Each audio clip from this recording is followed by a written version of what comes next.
Hi there, Leslie with Moxxi Coffee Company and the Moxxi Women's Foundation, and today we are here with Melissa Myers. Melissa has been training to go to the Olympics for Judo since you were 4 years old. Yes. Can you tell us how it is that you got into Judo? Well, my cousin, who's a little bit older than me, he got started in Judo and then really liked it. And my mom put my siblings and I into it because it was easy to put all 4 kids all in the same place at the exact same time. And, my dad passed when I was little, so it was just so much easier, as a single mom to have us all there. But I was the only one that stuck with it, and I've just been doing it. Like, I don't remember not being on the mat. And I remember in 4th grade, we had to do a project about what you want to be when you grow up. One of those. Yeah. They all do it. Yeah, they all do it. And everyone's doing the usual, like, I want to be an astronaut, I want to be a teacher, I want to be a doctor, and I said, I want to be an Olympian. Amazing. Yeah. So you're on the track for that. I'm out of touch with the Olympics, so when is the next Olympics? It'll be 2024 in Paris. Oh, and then 2028, which hopefully my body will still be fine for that, will be in Los Angeles, actually. Oh, wow. Yes. So what does it entail to get to the Olympics? A lot of hard work. Okay. Because Judo is one of the most popular sports in the world. Oh, really? It's practiced everywhere. So you are competing with every single country, basically, to be in the top in the world. I don't know how popular badminton is around the world, so maybe I don't want to say it's easier to get into badminton Olympics, but it's a numbers game. It's statistics at that point. Exactly. And so in some other countries, they have a lot more funding than the U.S. does. It's not as popular here, unfortunately. We have football and basketball and wrestling and BJJ that are way more popular here. Well, and as well, male sports are more heavily funded and popular than female anything. Yes, like in the U.S., in one of the big tournaments, I might have 5 or 6 other girls in my division. At a tournament in Paris, I had 43 that I had to, try to compete against. And this is not separated by gender, right? It's you're going up against male. No, it is. It is. Oh, it is. So it's separated by gender and then by weight class. Okay. So I compete in the senior elite female 70 kilo division. It's also all in kilos. And metric system. No, thank you. So 70 is about 154 pounds. Okay. Yeah, if that makes it easier for people to understand. I'm just not even going to attempt that. Yeah. Math is never going to be my strong suit, and conversions, no thank you. Just multiply by 2.2 in your head, obviously. So what does a typical day look like for you? So I go to the gym every morning at pretty much 5 a.m. I'm an early bird because then I have class where I work during the day. So I have the rest of the day to recover, and then I have Judo in the evening for 2 hours. Every day? Every day. Every day. Okay. Yeah. I told myself when I moved to New York, because I moved here specifically to train with Jason Morris, because he's a 5-time Olympian. He's like the Harvard of Judo. If you want to be good, this is where you come. Okay. So I told myself, can I swear on this? Oh, yeah. I was like, I'm not going to half-ass anything. I'm going to jump both feet in, and the only way to get good at something is to practice it every day. And where did you come from? I'm from Illinois, actually. Okay. I'm a Midwest girl. Okay. I get made fun of sometimes at Judo because I say, sorry, And I went to University of Iowa for my undergrad, graduated May 2019, moved to New York July 2019, packed up my car and just drove out here. Moved to a new state, which, with no family around. I have family in Baltimore, but I was basically by myself. Yeah, and then hi, pandemic. Exactly, yeah. I had all these plans. Okay, I'm going to compete here. I'm going to do this and this. I'm going to learn about this new state I'm living in. And then the pandemic hit.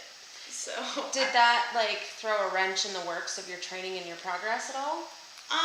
In a way, yes. I didn't have as much competition experience, but during the pandemic, it was the same group of us. We still practiced every single day. Okay. And like my technique went through the roof because that's all we did.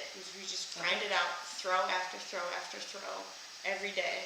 What else are we gonna do? Exactly. It was like just stare at a wall. Yeah, yeah. So I was really grateful that, you know, we still had our space available to us. I mean, we didn't let anyone else in to a little bubble. We had our own little bubble, but I would have gone crazy if I couldn't practice or do something. Yeah, and I mean, it seems like, you know, the track that you're on, being so highly competitive, not having that could have been detrimental to you know, your progress and where you're going. I was actually at a tournament in Argentina. We were on track to go to Chile and Peru and all these other places, and then they sent us an email saying, it's all canceled, find a way home. Wow. Because you do a lot of traveling for tournaments. Yes, yeah, I've been to, I think, 13 different countries now. Wow, yeah. That's amazing. Unfortunately, some of them, I just experienced the hotel because they were so strict on the COVID rules. Like I got to go to Tel Aviv, Israel, and I just got to see it from my hotel room window. It looked very beautiful. But they were a lot more strict about it, which, you know, I'd rather be able to compete and stay at a hotel than not compete at all. And you're not done. Exactly. So. Like it just means I have to go back to those places. What are some of the bigger obstacles that you find in, you know, this track for yourself?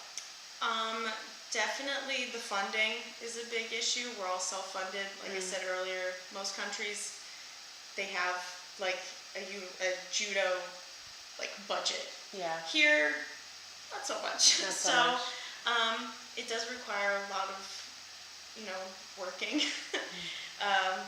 So times that I could be training, I have to go work instead. But, you know, it's nice to have a source of income. Other obstacles would probably be, in the US, there's not as many women training. So I'm so grateful for the women I do get to train with because they're awesome. But I do end up training with a lot of men. And fun fact, men and women are different and they fight differently. So, you know, a guy who's my same size, same weight, is still not going to be the same as fighting a woman who's my same weight.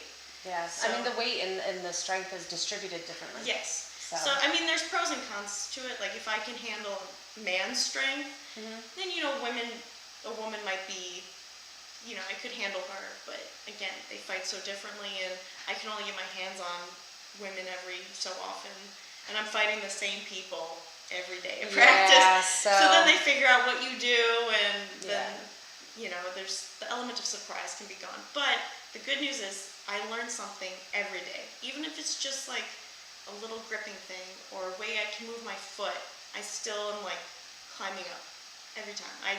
That's the biggest thing that gets me through practice. Even on hard days, it's like I know that I have gained something. Do you ever find yourself, you know, in a position where you've been in an environment that wasn't very women friendly, if, you know, women aren't coming out to the sport in the numbers in the US that they are from other countries? I personally have not felt I don't know, singled out too much. Good. Mainly because I've been doing it since I was so little. Yeah. And I'm used to being the only girl sometimes, so, but I know other women have struggled. Like, getting women in the door is very difficult because they just see it as a masculine sport. So that's why whenever a woman comes, I'm like, please be my friend, stay with me, stay here. So, and you know, I don't know if it's society or something that says women can't be, you know, little fireballs and choke someone out, you know, or just beat the crap out of other people. I wish I had a good answer for women of like to get in the door, but yeah, it's hard. That's interesting. I mean, I feel like, you know, women that are beating the crap out of each other in this is, you know, a form of release of frustration, you know, sense of accomplishment. Yes.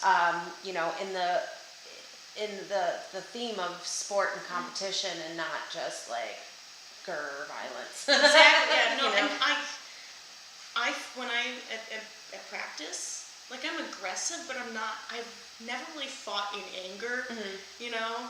I know it sounds kind of like Jedi-y, but like I fight with a purpose of, like, I want to do the technique right. I want to, pay tribute to the sport, basically, what I've been learning. I never want to go out there and just want to hurt someone, Yeah. And I think a lot of women see MMA, the UFC fighters and all that, and they just assume that that's all it is. It's just like be brutal. Yeah. But bloody, gory. Exactly. But at least where I train, we teach you how to fall first. We teach you the basics, and then you just build from there. My coach always has this quote of like, do you ever start a book in the middle? No, you start at page 1, chapter 1, and then you work your way up. So I think people get a little intimidated that they're going to be thrown right in, like thrown to the wolves. It's like, all right, fight for yourself. And it's like, no, we start you off small and work your way up. So you said you were going to school as well? Yes, I'm in school for massage therapy. Very nice. So I have my undergrad, my bachelor's in human physiology, and then after I moved out here, I've been looking for another way to further my education, and I found a massage therapy program at Mildred Ellie, and I've just fallen in love with it. And it's a beautiful marriage between a really aggressive, hard on your body sport and massage, which is great for recovery and just overall wellness, and without the use of having to take ibuprofen every day. And I'm very marketable to other athletes. Yeah. So it's been awesome, combining those two parts of my life together. Yeah. You said that, and I forgot the years already because numbers don't stick, but you have, the Olympics coming up in Paris and then again in LA. What happens after that? That's an excellent question, because, I've been doing this for so long. I don't know. I'm probably not going to be able to just quit cold turkey. Yeah. But a lot of people end up doing is they still compete, but I know that I'm not going to maybe try to go for like the 2032 Olympics. That may be a bit too much for me, but I love competing and, putting my hands on new people. So, and they have divisions for, people who are in their 30s, 40s, 50s. There's a guy at our dojo that competed in the 70-year-old category. Oh my. Yeah. So, I mean, when I say judo is a lifelong sport, it is a lifelong sport. People do it until they literally cannot do it anymore. So judo will always be part of my life. I don't know if I want to open up my own dojo, but I will definitely continue to train no matter what. That's awesome.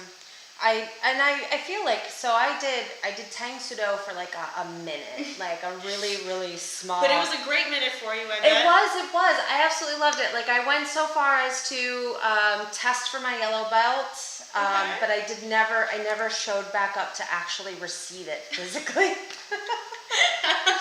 And it was just, a series of unfortunate events that, took my attention away from it. And the thing that I struggled with the most, because this was a really great program, it was all women. That's something you don't hear about every day. Yes, it was all women, and none of us, except for, of course, the instructor, had any sort of inclination towards, being athletic or, martial arts in any way, shape, or form. I was probably one of the younger ones there, and I was 22 at the time, so it was a really great program because it was just kind of like what started off as exercise for others turned into discipline that they'd never known before, tournaments and competition in a way that they'd never experienced before at that age. For me, I couldn't spar. Like I couldn't do it. I could not look at my friend and hit them at all. But I loved the forms, and I loved the discipline, and I loved what it brought into my life. I forgot where I was going with this. Oh, but just to say that, there were so many like almost hidden but also obvious life lessons within the practice that I can't imagine there's a shut off to that, especially after doing it for a lifetime. Oh my gosh, the stuff I've learned from judo that I can take into my own personal life like one of those CVS receipts. It's so long. Like you said, the discipline. I have to be very disciplined on myself. I have to do the work that most people don't want to do. If there's a throw I'm struggling with, I guess I have to do it 5,000 times. Yeah. And I can't move on to like the next level until I figure this part out. And that's tough, to show up to that, over and over and over again when it's not working is really, really tough. What's one of the most difficult things that you've had to figure out in all of this? How to get rid of bad habits. Because I've picked up a lot along the way, just because I haven't been training with an Olympic coach my entire life. And when I don't want to, badmouth anyone, but when I was at school in Iowa, it was a rec club. No one there was training for the Olympics. We just got by. It was still great. Love the people there. Yep.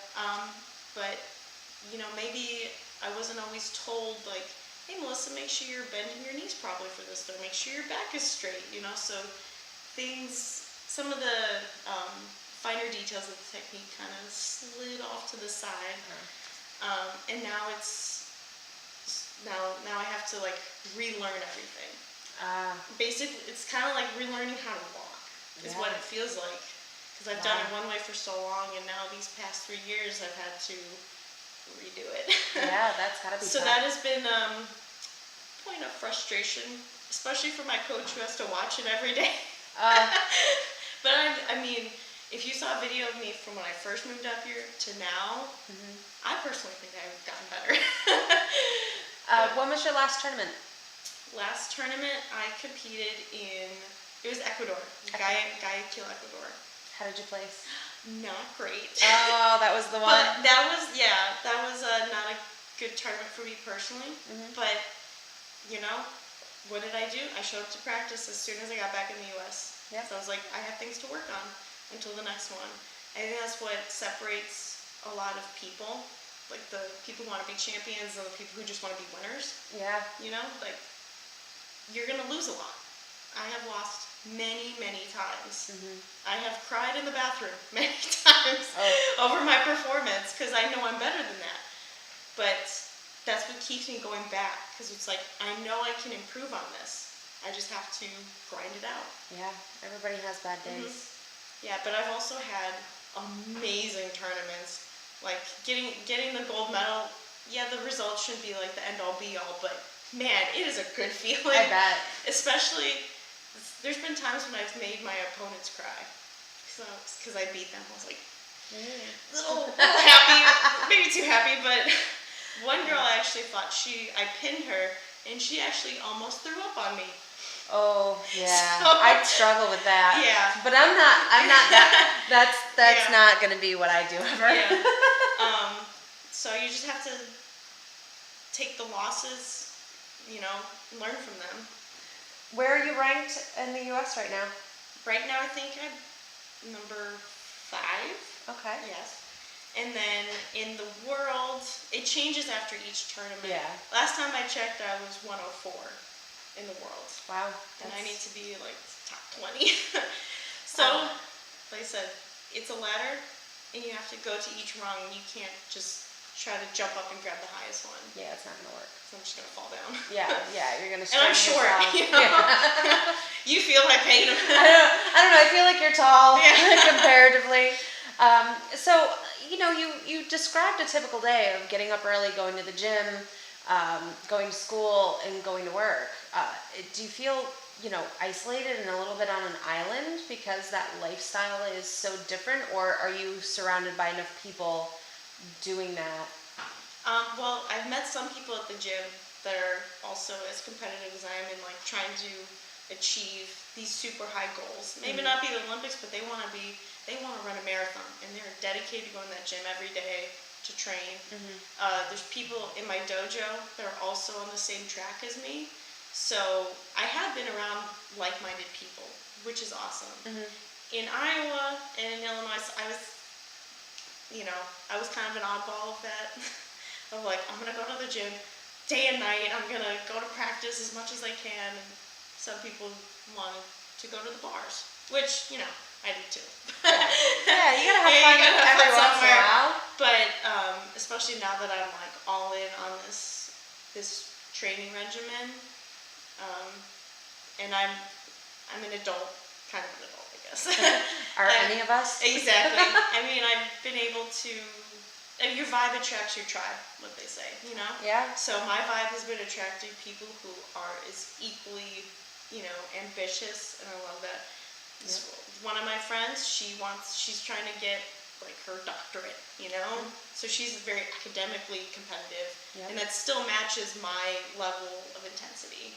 Yeah, So, just, you know, slightly different paths, Yeah. but parallel. I mean, you're working to build this company. I mean, like, Yeah. and keep expanding it. You're competitive in that sense. So Yeah, and I mean that's why why I created the Moxxi Women's Foundation, was to have not only help people, but also for like-minded people to be able to get together and have a sense of community. So you're right, your vibe does attract your tribe, and I like that. I haven't heard it put quite like that before, but I really like that. So I know that you are working at Saratoga Coffee Traders. Yes. You have another job though too, don't you? Well, I just got a job working for a massage therapy clinic. Oh, nice. Yes, I'm very excited about that. So I get my foot in the door. That's awesome. Right now I'm just doing like administrative work, but I'm learning the business side of things. So that way, when I do get fully licensed, I can just jump right in to working on my massage and helping people and getting a clientele. And that way, I already know how to do like cashing people out, doing appointments, all the administrative stuff. Yeah, there's so much to learn in that, especially with something like massage therapy. There are so many opportunities to go in as an independent contractor as opposed to an employee, and it's really important to know the difference. Yes, exactly.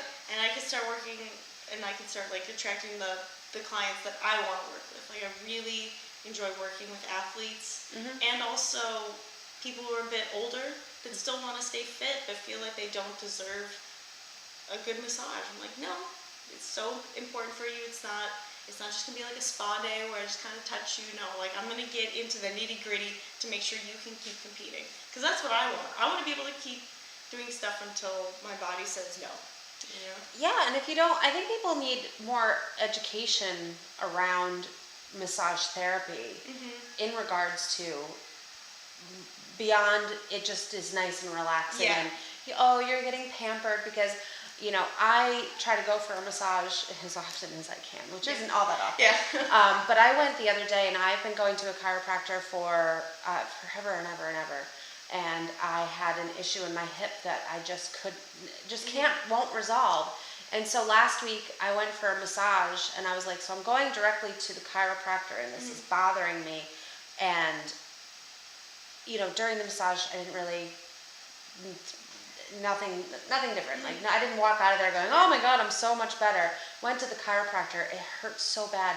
Next day, first time ever, woke up without hip pain. Yes. So let's keep this going. I did. I booked a massage next week to keep this up, because I've been out of pain for the first time in what feels like years. So and that is so like rewarding to hear. Because my friends let me practice on that, and for them to say, like, I feel amazing, the pain is gone, that is awesome. Yeah. Like, that means I know, like, the schooling I'm getting is working, and I just want to keep doing it, And, when you align a passion with a profession, it works out really well, because you're not taxed all the time. Right. It's not hard to show up. Which is what we just do. We just have to show up. If you enjoy what you're doing, you never work a day in your life or something. Yeah. And I feel very strongly about, in the arena of service, when I was a hairstylist, I would have some people sit in my chair, and, as much as I can keep up a professional conversation, and, I would never ever, outwardly try to let somebody know that I'm not enjoying your company or your conversation. Those people didn't tend to come back, but the people that I really connected with and really had a great vibe with always came back, and that's just, it's There's a wonderful something thing. about that like unspoken energy. Yep. You know? Yep. And every once in a while there was somebody that was a little bit of a pain in my ass that showed up in my chair more than once.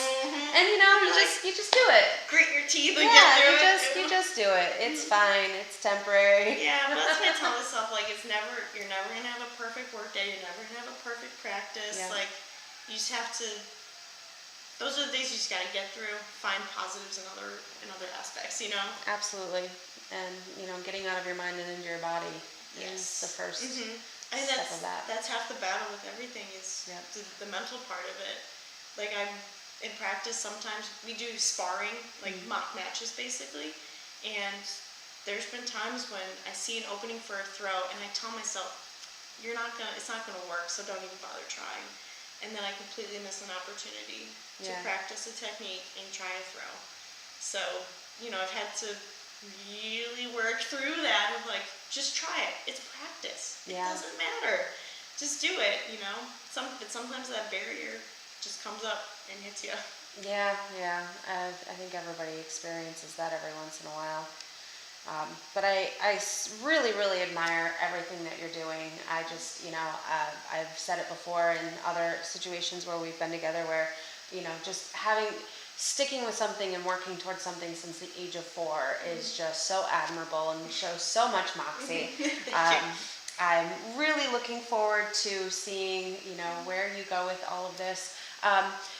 Is sponsorship a thing in what you're doing? Yes, it is. There are companies that do sponsor. It's again mostly in other countries. It's more popular to sponsor a judo athlete than in the U.S. unfortunately.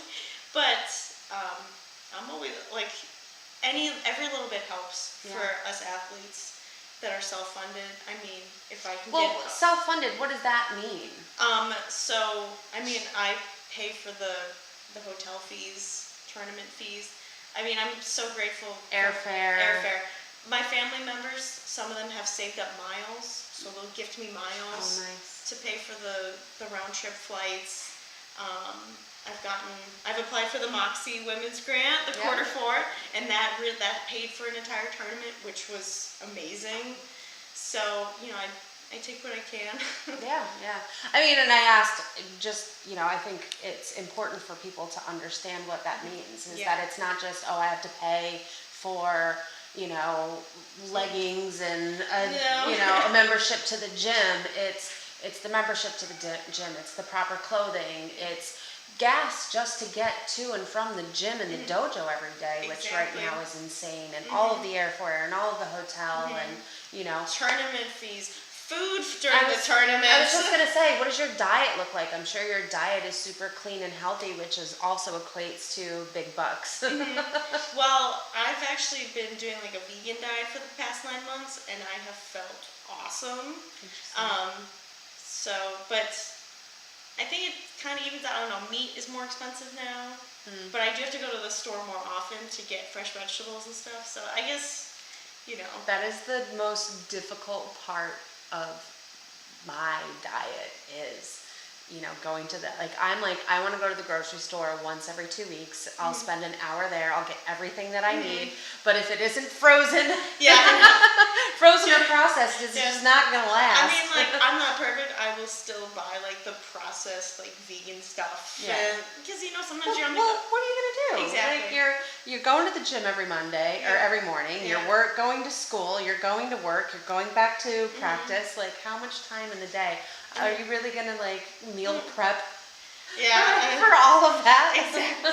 Sometimes I find bits and pieces, times to meal prep and stuff, but it's a lot. Sometimes I eat at work. Yeah.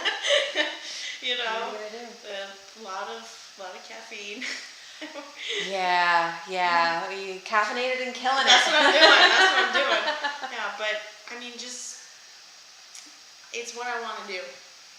Even though my schedule is hectic and crazy and I have to be super disciplined, it's what I want to do. So I'm enjoying it. Yeah. It's that's when people say I don't have time for this and that. It's if you really, really want it, you will make time and effort for it. Yes, And absolutely. that's what people need to remember. It's not just going to fall into your lap. You know, you have to put in the work. Yeah, it's everything really is a mindset. I've recently gone through just kind of a little bit of a epiphany moment where it was just I would sit back and go, I don't have time to do any of this. Well, I just started getting up at like 6 o'clock in the morning and going for a walk every morning, and yeah, you just got to do it. Yeah. I spent the last 6-8 months going, I can't do it. I'm too tired. I'm too tired to get up at 6 o'clock. I need that sleep. I don't. Yeah. You just have to remember your why. I'm fine. Yeah. Remember your why. Like, why are you doing it? Yeah. Because you want to feel good. So if you were to give, a female athlete any kind of advice as to the best, way to progress through their goals, what would you have to say? I would say, like I said earlier, remember your why. Why do you want to do it? And also create the short-term goals. Okay? Yeah, there's the big picture. Like, I want to go to the Olympics. That's my big one. But how am I going to get there? And I need to remember the steps. Like, I have to practice these throws, and I have to go to these tournaments and feel comfortable there before I can move on to the next thing. And that little progression, like, is so huge. Okay? Because if you go from like 0 to 100, you're probably going to fall down. That happened to me a while ago. I was training so hard. I went to this really big tournament in Paris that maybe I wasn't ready for, and I lost in the first round, and it hurt. But then I was like, okay, take a step back. And there's nothing wrong with taking a step back to make sure you have a good foundation. So if I was to tell people that want to progress, just follow the progression as it should be, Yeah. Don't. It all comes when it's supposed to come. Exactly. And I feel like, and I don't have goals like you do, and I don't know that I could necessarily equate it to something in my life. But, if you're focused on the Olympics, your brain's not going to be in whatever tournament is in front of you. You're probably going to just be so caught up in your head that, you're not seeing what's actually in front of you. Everything can be a learning experience. Like, we go to these smaller tournaments that are like in Connecticut, in Boston, in New Jersey, and I try to go in there treating each one as like the grand championships, and like this will be super important for my training process and my learning. Yep. Because I will probably fight someone I haven't fought before, and I will learn something new from fighting them. And I take videos of all my matches so I can watch it later. I'm in constant communication with my coach. Like, here's my game plan for this particular person. Here's my performance review of how I think I did. So just try to be active in all aspects of the competition experience. Yeah, it's more than just, showing up on the mat. Yeah, because as soon as you start treating something small like as insignificant, that'll set you back. Just because it's a smaller tournament and maybe there's more white belts and it won't be as big, doesn't mean it's not important. Yeah, absolutely. Well, I hope that I'm seeing a big shift in sports, or not even just sports. I'm seeing a big shift in all of the climate of society centered around women. Yes. We're starting to have more athletes, female athletes, speak out about, anything from sexual harassment to how to manage your period while, competing at this level. And, I really hope that it continues to trend in this way. And, with any luck, maybe we'll see somebody come in and want to, sponsor you for these Olympics. Let's we'll put that ask out there to the community. I'll put Moxxi brand on my Judo gi down the side. Man, if we had it, I'd be all over it. Don't you worry. Oh, that'd be awesome. Yeah, I mean, it would be. I mean, it's everything that we stand for, and so with any luck, Moxxi will rise to the level of being able to handle a sponsorship like that. Okay, yeah. We'll come support along. each other in our goals. We'll come along together. We'll lift as we rise, as I like to say with the foundation. Well, thank you so much for joining us today. Thanks for having I'm me. really glad that we, had an opportunity to sit down and chat and Yeah. tell your story. Yeah, and, I love telling my story. Hopefully it inspires, like you said, at least one person to Yeah. say, you know what, this is a big goal of mine and I'm going to get it. Well, I hope it inspires people, and I hope that there's, a little education in there, too, is, more about judo and women in sports and just how all of that works. Especially women in combat sports. Yeah, that's It's huge. that's amazing.